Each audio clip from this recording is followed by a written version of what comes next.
New research has found that taking anti-HIV drugs stops gay men passing on the virus to sexual partners. A study published in The Lancet looked at nearly 1,000 gay male couples and discovered no cases of HIV transmission over a period of 10 years. Richard Galpin reports. 26-year-old Matt Stokes is HIV positive. The diagnosis was a huge shock and a worry he'd infect others. But this latest study that taking antiretroviral drugs prevents any chance of transmitting the virus is for him and his partner a game changer. For me, knowing with complete certainty that I can't pass HIV on to anyone with the undetectable level in my blood is hugely reassuring, a huge confidence boost, and also a huge confidence boost to partners. So it's really difficult to overstate the importance of this finding. The study involved almost 1,000 gay male couples living in Europe who are not using condoms, and in which one partner's been diagnosed with HIV and is taking antiretroviral drugs. Over a period of 8 years, the study found that HIV was not passed on amongst any of the couples because the drugs suppress the virus to undetectable levels. Essentially what we've shown is provided conclusive evidence once and for all that if you're HIV positive and you're on effective treatment, you're sexually non-infectious. Your risk of transmitting the virus onto somebody else is zero. And I think that's hugely liberating for people living with HIV, that if they're on effective treatment, there's essentially no risk in terms of passing on the virus. All this is raising hopes HIV could ultimately be eradicated. New cases have already been dropping significantly in recent years. For Matt and his partner, as for many others, the results of the study bring certainty and reassurance. But he's hoping it'll also help end the stigma of being HIV positive. Richard Galpin, BBC News.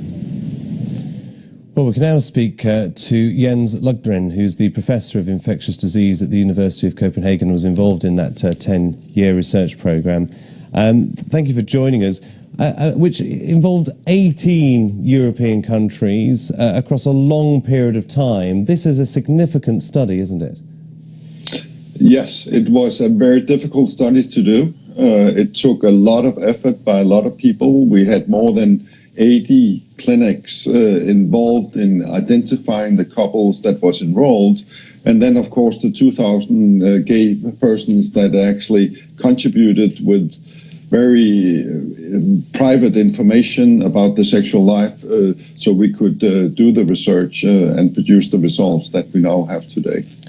As Richard Galpin said in his report, it also creates hope now that the stigma attached to HIV carriers can now end as well, that HIV can be passed on. But we've got to be careful, haven't we, about the messages we send out from studies like this?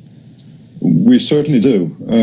So the premise for the study and the conclusion is based on the fact that you are HIV positive, you're diagnosed, and you're on treatment, and the treatment is working. In that situation, the conclusions hold. But we obviously have people who is not diagnosed yet. They are clearly infectious. So if you have a sexual relationship with that person, you can get infected from that person. And obviously, some people, even if they are diagnosed, that they have not started on treatment or have started on treatment very recently, and where the treatment have not yet fully controlled replication in the body. In all those circumstances, the results are not relevant, which is why we need to continue to think about, if we have casual sexual relationship with other people, to use a condom, because it is an effective way of actually preventing you from getting infected with the virus. And to the best of your knowledge, just moving away from this study slightly, have we got HIV, have we got AIDS under control? Are people listening to the messages that we've had for so many decades now?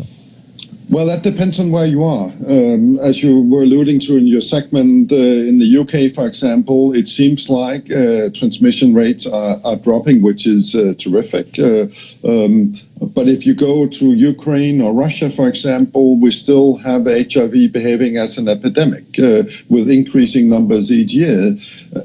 probably as a consequence of lack of access to antiviral treatment for most people in those countries. So there's still a lot to do, I'm afraid, even on the European continent, and in particular in the eastern section of Europe, in terms of containing HIV and preventing further spread of the virus to other people in the community.